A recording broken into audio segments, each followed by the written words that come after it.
Hi, this is Mr. Model Paul with my update on my Kv2. The kit number is 35063.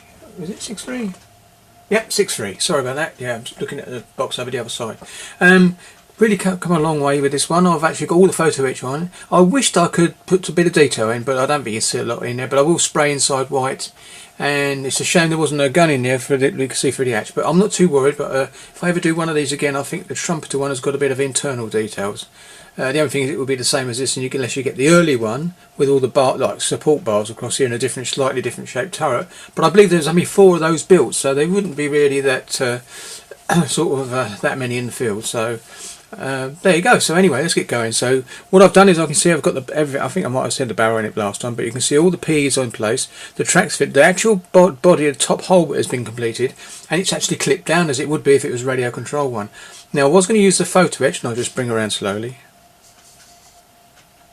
I'll show you a bit more from above in a minute.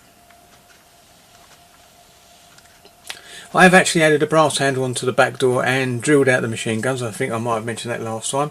Also, it's this bit here. This bit is plastic. I thinned it out so it gives it an impression that it's a lot thinner than what it is, which is good. A bit like what some of Tamiya does with some of the big thick panels where they sort of taper it off so it looks thin.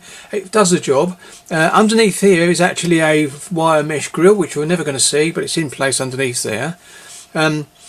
The grills on the back have been done, and you'll see a high shot in a minute. They've been done on there as well. I've also got, as I go around a bit more, you might see a bit more of the brass hatch there. I've also put the through tracks on there, and what I actually do, the 4 studs that come up are actually too big for the actual through tracks to fit. So what I used my trusty chisel and chiseled them down to all the same size until it eventually slipped on there, and then I super glued it in place. The track pin is in there, so it's actually 2 tracks stuck together. It would be. So that's done there. All the boxes have now got their locks, handles on the side, and photo etch hinges on the top. Come round. You might just be able to see some wire coming down through to the hooter and the headlight. I'm going to put the glass in that once it's put, and then mask that with fluid mask, and then once I've done that I'll be able to spray and do all the log and then peel it off at the end. I had to replace, you can see these white bits here, I had to replace those because I had to get this front plate in place. I had to cut off all the details there, but what I use is use microstrip, which is this stuff. As you can see, it's very bendy, to actually replace it, and it was the same width, so it was perfect. And I put the bit up the side and along the flat, and of course it splits between the two, so that looks okay. And once it's got a bit of paint on, you're not even going to notice that either. You also see underneath the turret you've got a bit of filler. That's okay. Coming around, I think you might just see the wires a little bit better now. Yeah, you can. See, well, I used a lead wire for that, the very lead thin wire. It is modelling, but modelling stuff, but it's really brilliant and it worked out really well. Drilled a hole in the top, slotted it in, and brought the 2 leads forward for the horn and for the headlight. I've seen people have it come out behind, but the work they've done that is actually where the headlight bracket sits. So it may have come out there, but on the kit it had that, and I've seen a little bit on some of the photographs where the lead comes across. So I've gone with that anyway. You can see the hatches are all open and closing. I don't know if you can see the hatch up there now. You can see the hatch got a brass handle on it. Now I thought it would go up at the top, more sense just to pull it down.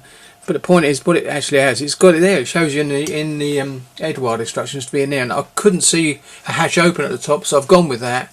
And if it's wrong, it's going to be just a modification that the factory did accidentally and put it in the wrong place, and they've left it, because the crew can still use the mechanism to push it open anyway. But it helps them pull it over and down. And I suppose when you think logically, if you're in the turret, you don't want to put your hands too high, so you have to come out a little while to start it going. And that's what I'm going to say anyway. The tracks, as I said, you've seen them before. They're in. As I said, there's a brass pin on there that come off.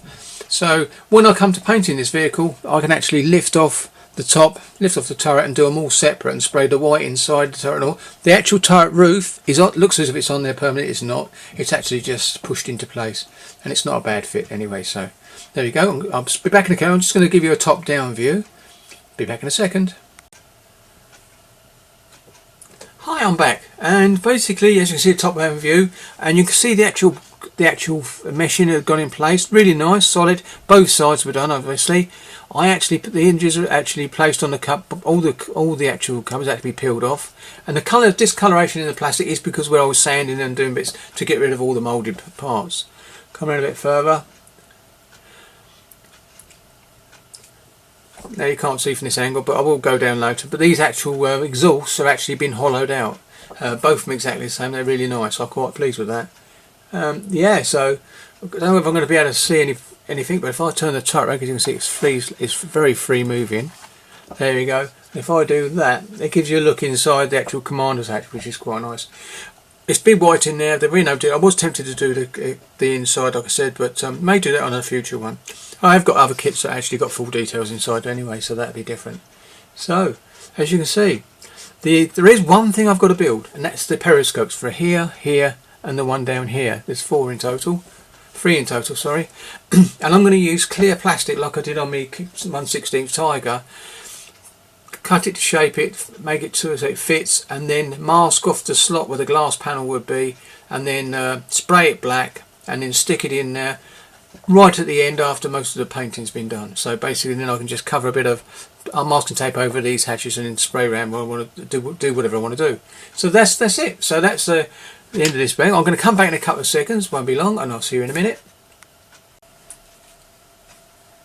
I'm back. Anyway, this is the final little segment, just to say thank you very much for watching this video, and it's been a pleasure to build this kit. It is an old one, like I said, it goes back to 1975, but the original whole mould was 1972, I believe I said. So it's quite an old kit, but at the end of the day, some of the old kits with a bit of upgrading can look just as nice as some of the newer kits.